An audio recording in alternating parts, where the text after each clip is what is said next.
কাল উত্তরবঙ্গ সফরে যাচ্ছেন তারেক রহমান। 4 জেলায় করবেন জনসভা।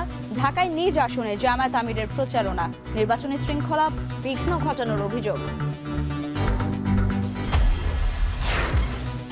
সারা দেশে জমে উঠেছে নির্বাচনী প্রচারণা।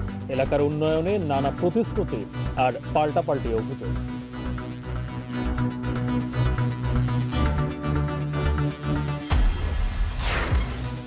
নির্বাচন এলেই ভোট টানতে ধর্মীয় বক্তব্য আর পোশাকি পরিবর্তনে ঝুঁকছেন প্রার্থীরা। প্রতিশ্রুতি ছাপিয়ে প্রচারণায় ধর্মীয় আবহ, প্রতারণার শামিল বলছেন বিশ্লেষকরা। আচরণবিধি লঙ্ঘনের অভিযোগের বিষয়ে জানতে চেয়েছে যুক্তরাষ্ট্র। সিসির সঙ্গে মার্কিন রাষ্ট্রদূতের বৈঠক। যে দলই আসুক, কাজ করবে ওয়াশিংটন। এবং তরুণরা পৃথিবীর সবচেয়ে শক্তিশালী প্রজন্ম। ডিজিটাল ডিভাইস এক্সপোতে বললেন প্রধান উপদেষ্টা। নেতিবাচক কাজে সৃজনশীলতা ব্যবহার না করার আহ্বান।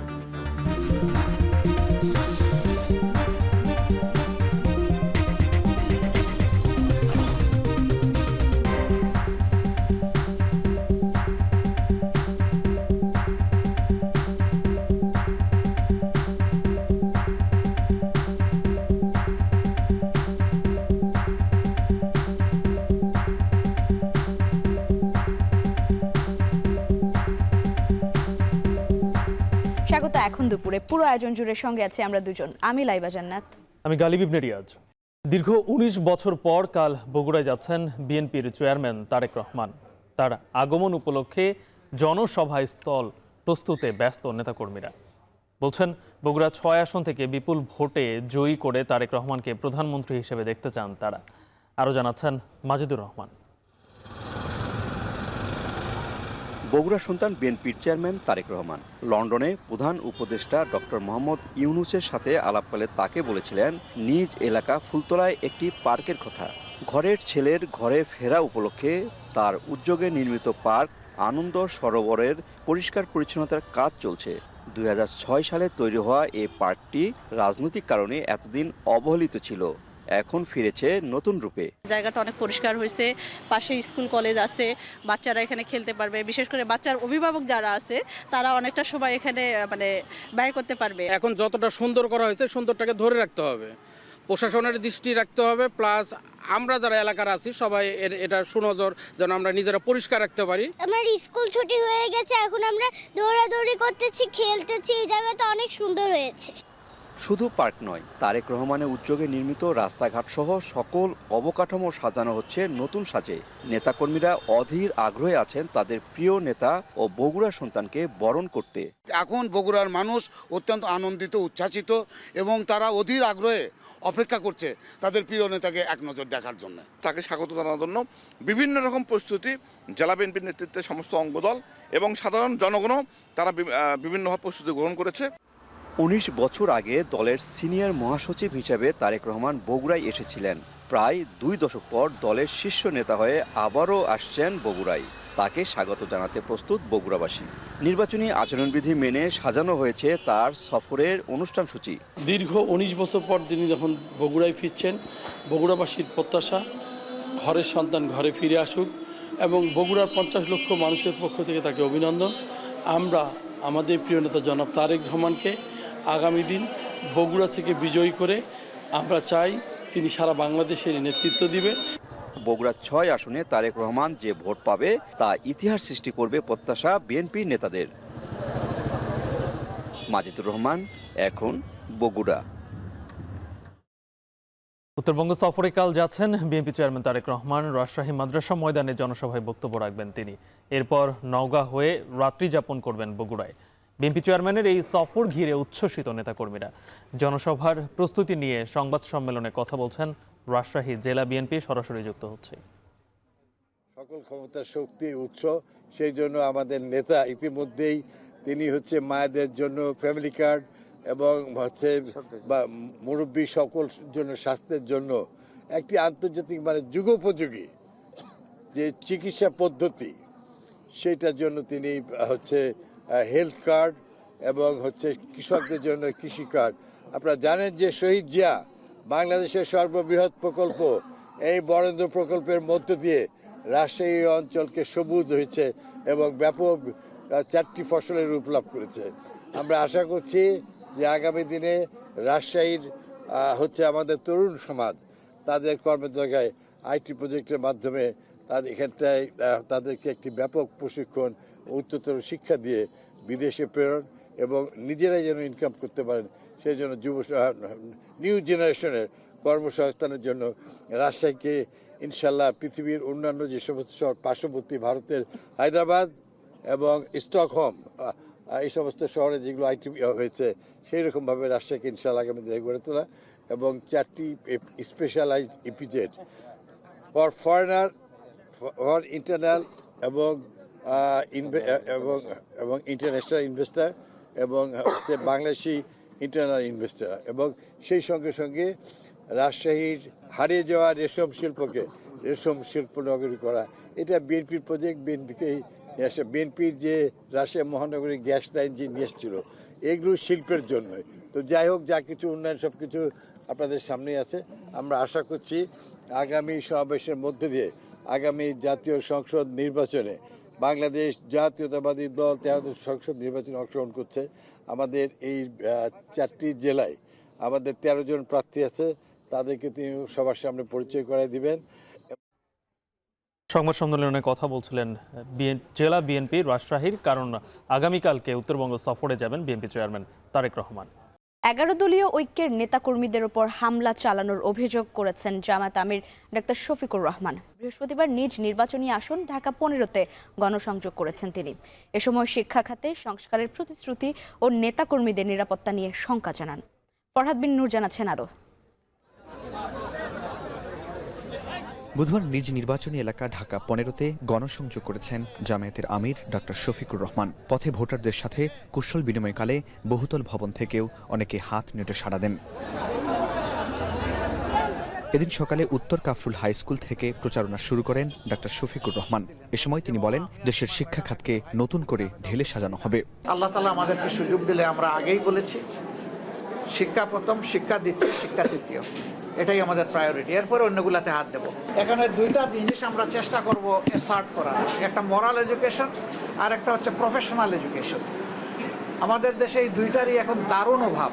যদি এই 2 দিক কভার করে হয় তাহলে দেশ কিংবা প্রবাসে যেখানেই আমরা থাকি না কেন আমরা সাবস্টেন্সিয়ালি কন্ট্রিবিউট করতে পারবো ইনশাআল্লাহ। উত্তর কাফরুল থেকে পূর্ব কাফরুল হয়ে ঢাকা 15 আসনের বিভিন্ন সড়কে হেঁটে হেঁটে ভোটারদের সঙ্গে কথা বলেন জামায়াতের আমির। দোকানপাট ও বাসাবাড়িতে গিয়েও ভোট চান তিনি। জামায়াত আমির অভিযোগ করে বলেন, বিভিন্ন স্থানে 11 দলীয় ঐক্যের নেতাকর্মীদের উপর হামলা চালানো হচ্ছে। প্রার্থীদের নিরাপত্তা নিয়ে শঙ্কা জানান তিনি। শুধু নাসিরউদ্দিন পাটোয়ারি কেন, এর আগে আদিবের উপরে হয়েছে, আমাদের লোকদের উপরে জায়গায় জায়গায় হয়েছে, এমনকি মা বোনদের পেটে লাথি দেওয়া হয়েছে। আমরা সবাইকে অনুরোধ করব, এটার নাম রাজনীতি নয়, এটা অপসংস্কৃতি, রাজনীতির নামে এখান থেকে বের হয়ে আসতে কর্তৃপক্ষ যারা আছে তাদের সাথে বিষয়গুলো নেভিগেট করা। আমরা কিছু প্রতিকার পেয়েছি, একেবারে পাই নাই তা বলবো না, তবে আরো অনেক প্রয়োজন আছে। গত কয়েকদিন রংপুর ও খুলনা বিভাগে নির্বাচনী প্রচারে ব্যস্ত সময় পার করেন জামায়াতের আমির। 11 দলীয় ঐক্যের জনসভায় ভালো সাড়া পাওয়া যাচ্ছে বলেও দাবি করেন ডাক্তার শফিকুর রহমান। ফরহাদ বিন নূর, এখন, ঢাকা। ভোটারদের সমর্থন পেতে রাজধানীর বিভিন্ন আসনে প্রচারণা চালাচ্ছেন বিভিন্ন দলের প্রার্থীরা, দিচ্ছেন বিভিন্ন প্রতিশ্রুতি। আছে পাল্টাপাল্টি অভিযোগও। সকালে ঢাকা 18 আসনে নির্বাচনী প্রচার চালান নাগরিক ঐক্যের প্রার্থী মাহমুদুর রহমান মান্না। নিজ আসনে পাড়া মহল্লায় ভোটারদের সঙ্গে কথা বলেন তিনি। প্রচারণায় সৌজন্য বজায় রাখার আহ্বান জানিয়ে নির্বাচনী পরিবেশ নিয়ে উদ্বেগ জানান ঢাকা 10 আসনের 11 দলীয় ঐক্যের প্রার্থী অ্যাডভোকেট মোহাম্মদ জসিমউদ্দিন সরকার। ঢাকা 14 আসনে প্রতিদ্বন্দ্বী বিএনপি ও জামায়াত উভয় প্রার্থী ইশতেহার তুলে ধরেন। রাজধানীর মিরপুর কলেজ অডিটোরিয়ামে অনুষ্ঠিত সভায় বিএনপির প্রার্থী সঞ্জিদা তুলি মাদক ও দুর্নীতিমুক্ত সমাজ কর্মসংস্থান সৃষ্টির প্রতিশ্রুতি দেন। জবাবদিহিতা নিশ্চিত করতে 6 মাস পরপর আয় ব্যয়ের হিসাব জনসম্মুখে তুলে ধরার ঘোষণা দেন একই আসনের জামায়াতের প্রার্থী ব্যারিস্টার আরমান। রাজধানীর উত্তরা এলাকায় ঢাকা 16 আসনের বিএনপি প্রার্থী আমিনুল হক নির্বাচনী প্রচারণা চালান। সকালে মতিঝিল এলাকাতে জনসংযোগ চালান ঢাকা 8 আসনের বিএনপি প্রার্থী মির্জা আব্বাস ও 11 দলীয় ঐক্যের নাসিরউদ্দিন পাটোয়ারি।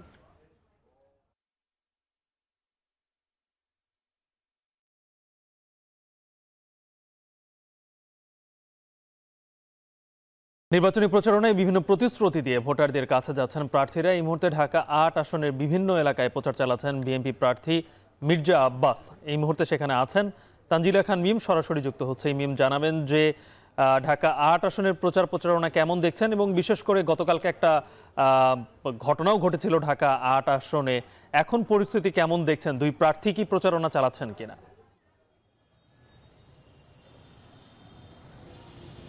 গালিব, দুই প্রার্থী প্রচারণা চালাচ্ছে এবং দুই প্রার্থীর দিক থেকে আসলে পাল্টা অভিযোগ রয়েছে।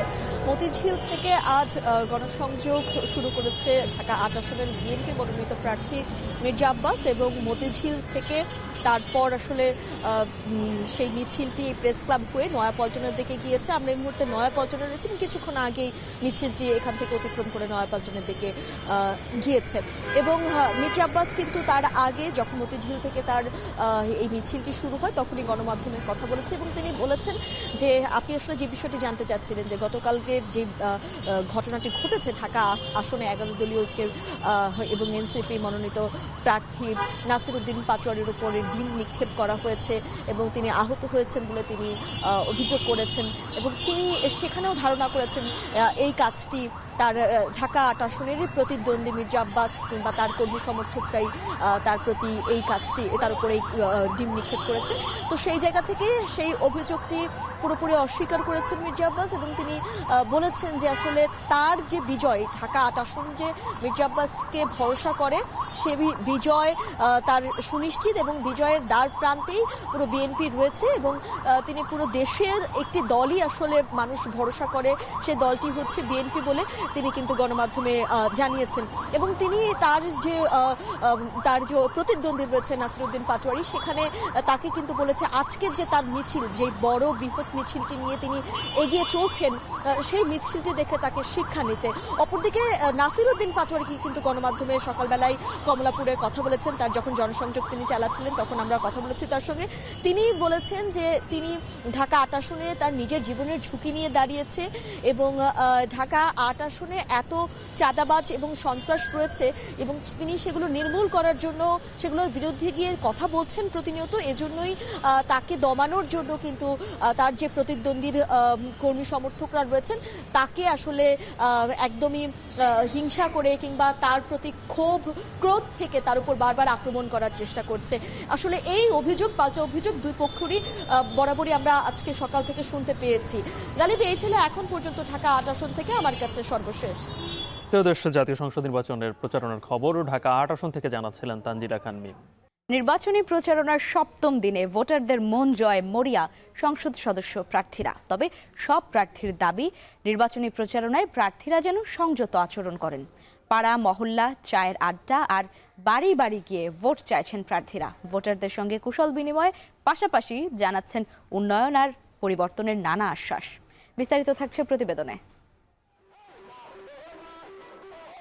চট্টগ্রাম 11 আসনে সাম্প্রতিক হামলার জন্য প্রতিপক্ষকে দায়ী করেন ধানের শীষের প্রার্থী আমির খুসরো মাহমুদ চৌধুরী। গণসংযোগে আরও বলেন, যাদের এ দেশের উপর আস্থা নেই তারাই মবক্রেসি ও বিশৃঙ্খলার রাজনীতি করছে। এদিকে সহিংসতা পরিহার করে সবাইকে সুষ্ঠু প্রচারণার আহ্বান জানিয়েছেন চট্টগ্রাম 9 আসনে জামাত প্রার্থী ফজলুল হক।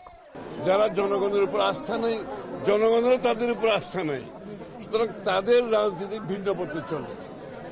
এদের রাজনীতি অনেক সময় দৃশ্যমানও না। মবক্রেসির মাধ্যমে এই রাজনীতি বাংলাদেশের আগামী দিনের বাংলাদেশের মানুষের মনোজগতে যে পরিবর্তন হয়েছে তারা সেই রাজনীতি গ্রহণ করবে না। সবগুলা দলের ভিতরে গণতান্ত্রিক চর্চা দরকার।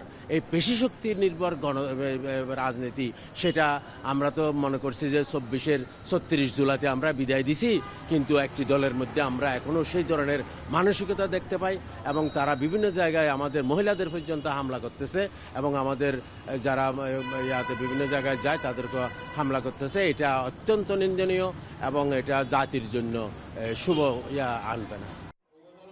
কক্সবাজারে প্রচারণায় বিএনপি প্রার্থী সালাউদ্দিন আহমেদ বলেন, ক্ষমতায় গেলে জনগণই হবে সরকারের মালিক। যারা ভোটের বিনিময়ে জান্নাতের কথা বলছে তারা জনগণের সাথে ধোঁকাবাজি করছে বলেও মন্তব্য করেন তিনি।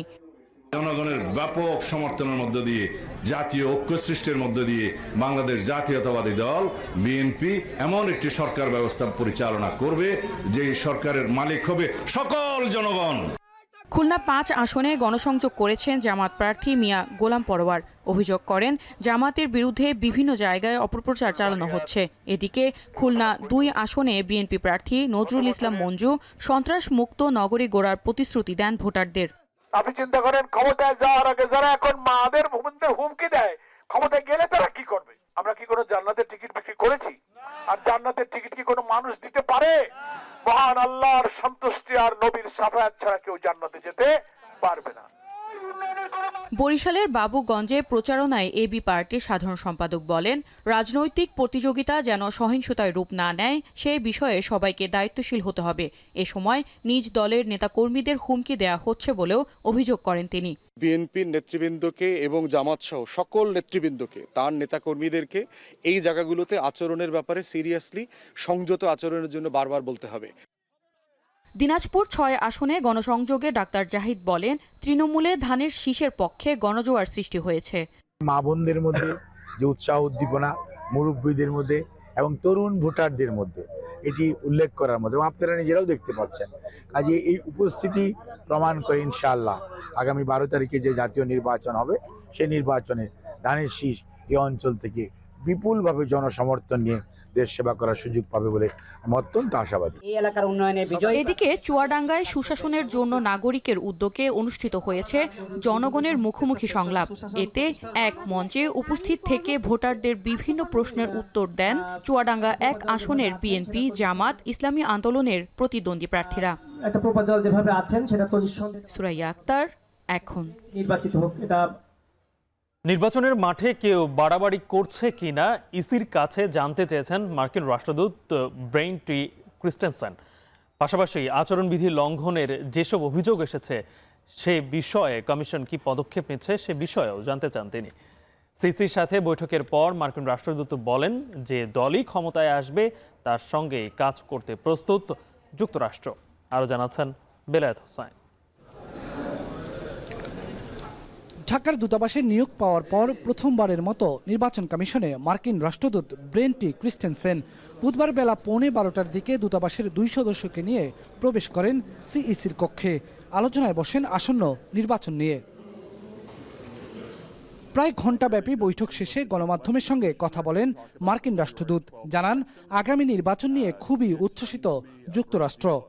As I said all the way back to my confirmation hearing before the U.S. Senate, I am very excited about the upcoming elections. I'm very much looking forward to them and to seeing the outcome of those elections.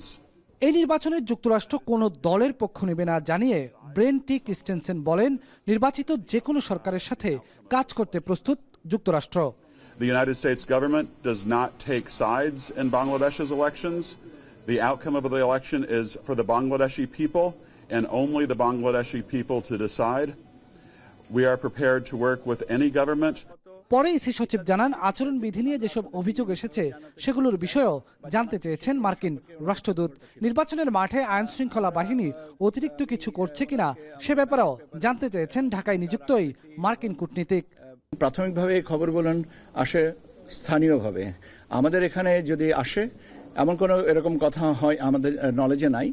যদি এটা হয়ে থেকে থাকে তাহলে স্থানীয়ভাবে এটাকে নিষ্পত্তি করা হয়েছে। আর যদি স্পেসিফিক কোনো কিছু বলেন তাহলে আমরা এটার উত্তরটা দিতে পারবো। দাপ্তরিকভাবে কোনো পর্যবেক্ষক পাঠাবে না ওয়াশিংটন। স্বাধীনভাবে ঢাকার দূতাবাস দেশের 4টি জায়গায় পর্যবেক্ষক পাঠাবে বলেও জানান তিনি। পর্যবেক্ষক দল আসবে না, তবে ইন্ডিপেন্ডেন্ট একটা দল আসবেন যেটা মার্কিন যুক্তরাষ্ট্র থেকে এবং আপনার দূতাবাস থেকে, মার্কিন দূতাবাস থেকে ওনারা ঢাকা, সিলেট, চট্টগ্রাম এবং খুলনায় ওনাদের মতন পর্যবেক্ষণে যাবেন। সিইসির সাথে বৈঠকে পোস্টাল ব্যালট নিয়ে ব্যাপক কৌতূহল দেখিয়েছেন ব্রেন টি ক্রিস্টেনসেন। সাবজুডিস এবং সাবজুডিস ম্যাটারে কথা বলার এখতিয়ার। বেলায়েত হোসেন, এখন, ঢাকা। আজকে তরুণরাই পৃথিবীর সবচেয়ে শক্তিশালী প্রজন্ম বলে মন্তব্য করেছেন প্রধান উপদেষ্টা ডক্টর মোহাম্মদ ইউনূস। বলেন, জালিয়াতিতে বাংলাদেশ বিশ্ব চ্যাম্পিয়ন। খারাপ কাজে সৃজনশীলতা নষ্ট না করে ভালো কাজে ব্যবহার করতে হবে। বুধবার রাজধানীর বাংলাদেশ চীন মৈত্রী সম্মেলন কেন্দ্রে আয়োজিত ডিজিটাল ডিভাইস অ্যান্ড ইনোভেশন এক্সপোতে অংশ নিয়ে কথা বলেন তিনি। বাংলাদেশ একটা বিষয়ে পৃথিবীর চ্যাম্পিয়ন। এখন আপনাদের সবার জানা আছে হয়তো, তবু আমি আবার বলবো, পৃথিবীর চ্যাম্পিয়ন কিসে? জালিয়াতি। সব জিনিস জাল, আমেরিকান দেশের জাল। এটা একটা জালিয়াতের কারখানা বানাইছে আমরা। আমাদের বুদ্ধি আছে, নাহলে জালিয়াতি করতে পারতাম না, কিন্তু খারাপ কাজে লাগাচ্ছে। আমরা নিজ গুণে দেশে সারা দুনিয়াতে মাথা উঁচু করে চলতে চাই এবং সেই সামর্থ্য আমাদের আছে। নির্বাচন এলেই ভোট টানতে ধর্মীয় বক্তব্য ও পোশাকি পরিবর্তনকে পুঁজি করেন অনেক প্রার্থী। উন্নয়ন, শিক্ষা, স্বাস্থ্য কিংবা অর্থনীতি নিয়ে নানামুখী প্রতিশ্রুতি থাকলেও আলোচনার কেন্দ্রে থাকে ধর্মের আবহ। তখন ধর্মই যেন হয়ে ওঠে ভোটের হিসাব মেলানোর সবচেয়ে সহজ আশ্রয়।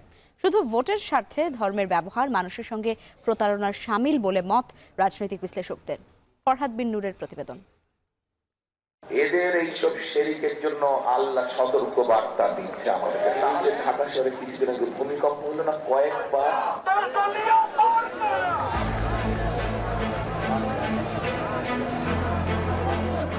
প্রতিপক্ষকে ঘায়েল করতেও ধর্মীয় শব্দের ব্যবহার, কখনো মুনাফিকি, কখনো শিরকি, কখনো বা মুফতি বলে চলে রাজনৈতিক আক্রমণ।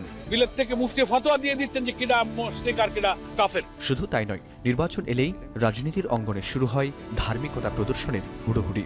সারা বছর মাথায় টুপি উঠুক বা না উঠুক, ভোটের মাঠে নামতেই তাদের মাথায় টুপি স্থায়ী হয়। পোশাক বদলায়, বক্তব্যে ঢুকে পড়ে ধর্মীয় উক্তি। ধর্মীয় বিশ্বাস থাকুক বা না থাকুক, ভোটের মাঠে প্রার্থীরা যেন হয়ে ওঠেন সাচ্চা ধার্মিক। যদি হাত পাখা পূর্তিকে ভোট দেন, তাহলে ভোটটা পাবে আল্লাহর নবী। আমরা ধানের শীষে ভোট দিলে আমরা জান্নাত পাবো। জান্নাতের মালিক আল্লাহ, অবশ্যই মহান সৃষ্টিকর্তা, আর ভোটের মালিক জনগণ। দাড়িপাল্লা মার্কায় আপনারা ভোট দিয়া একবার আল্লাহরে খুশি করবার লাগি। কোরআন ও সুন্নাহর বাইরে কোনো আইন আমরা করতে দেব না। রাজনীতির এই সংস্কৃতি দেশে নতুন নয়, বেশ পুরনো।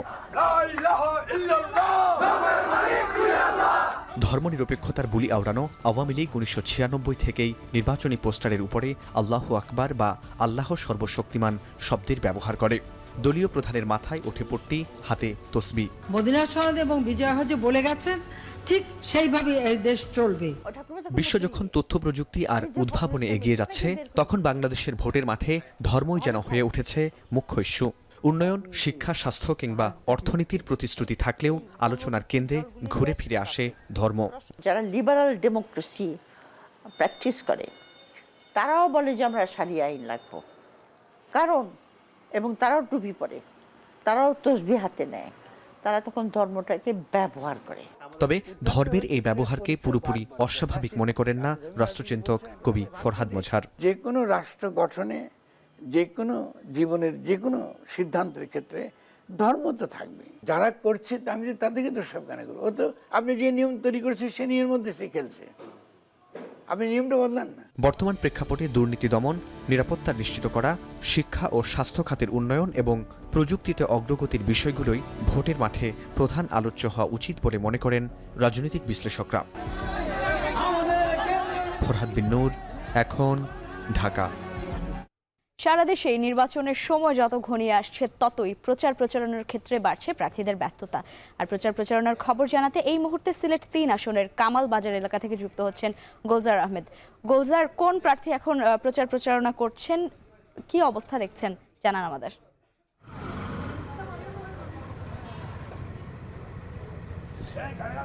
দেখুন, আসলে সময় যত ঘনিয়ে আসছে, বাস্তবিক প্রেক্ষাপটে যারা প্রার্থী আছেন তারা ব্যস্ত সময় কাটাচ্ছেন এবং ভোটারদের দ্বারে দ্বারে তারা যাচ্ছেন।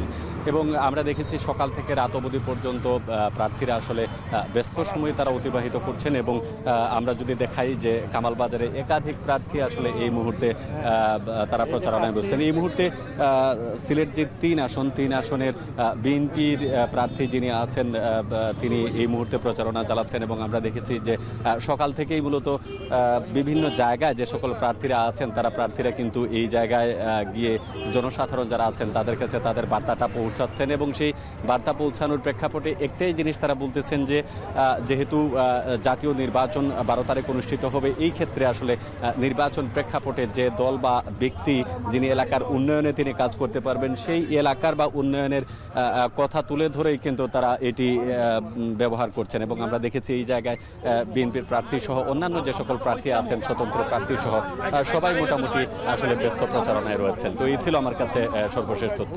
লাইবা। সিলেট ৩ আসনের প্রচারণার খবর জানছিলাম গোলজার আহমেদের কাছ থেকে।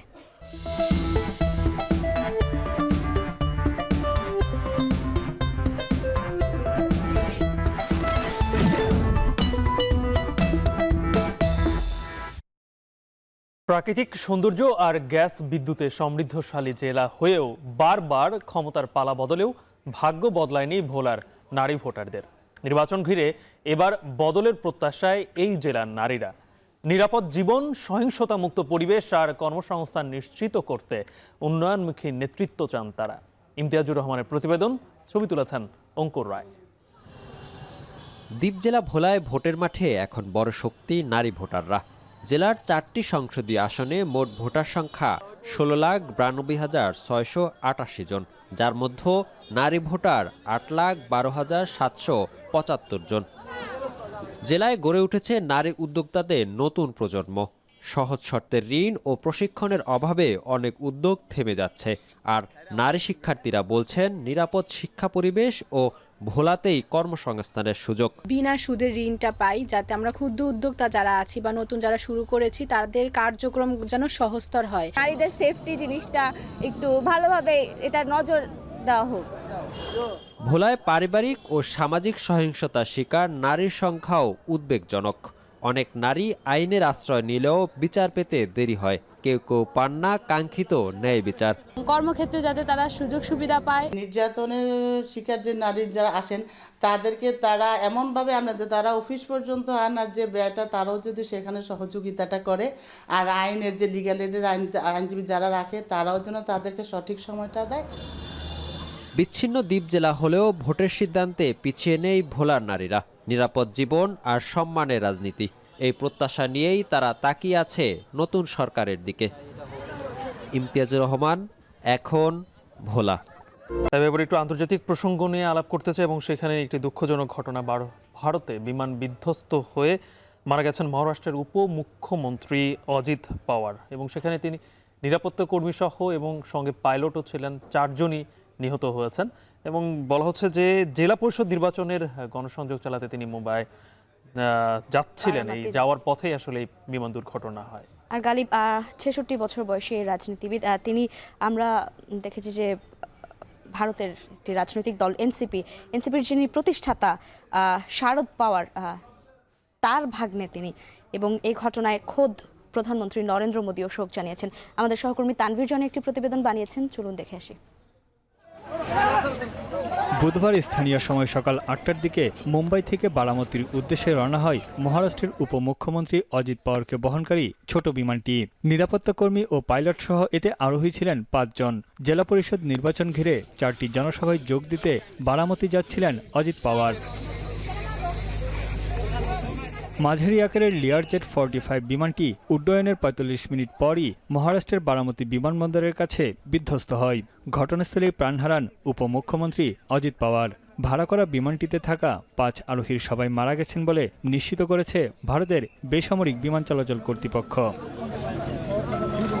ধারণা করা হচ্ছে কুয়াশায় দৃষ্টিসীমা কমে যাওয়ায় জরুরি অবতরণ করতে গিয়ে বিমানটি বিধ্বস্ত হয়। আছড়ে পড়ার সঙ্গে সঙ্গেই বিমানে আগুন ধরে যায়। 66 বছর বয়সী অজিত পাওয়ার প্রবীণ রাজনীতিবিদ এবং এনসিপির প্রতিষ্ঠাতা শরদ পাওয়ারের ভাগ্নে। এনডিএ সরকারে যোগ দেওয়ার পর মহারাষ্ট্রের মুখ্যমন্ত্রীর পদ পান তিনি। এরই মধ্যে অজিত পাওয়ারের পরিবার দিল্লি থেকে মহারাষ্ট্রে গেছেন। এ ঘটনায় শোক জানিয়েছেন প্রধানমন্ত্রী নরেন্দ্র মোদী এবং স্বরাষ্ট্রমন্ত্রী অমিত শাহ। তানভীর জনি, এখন বিশ্ব। আর এই ছিল এখন দুপুরে। এখন টেলিভিশন ওয়েবসাইটে দেখতে ভিজিট করুন এখন.tv। ফেসবুকে চোখ রাখুন facebook.com/tv.এখন, আর ইউটিউবে লাইভ দেখতে ভিজিট করুন youtube.com/এখন TV।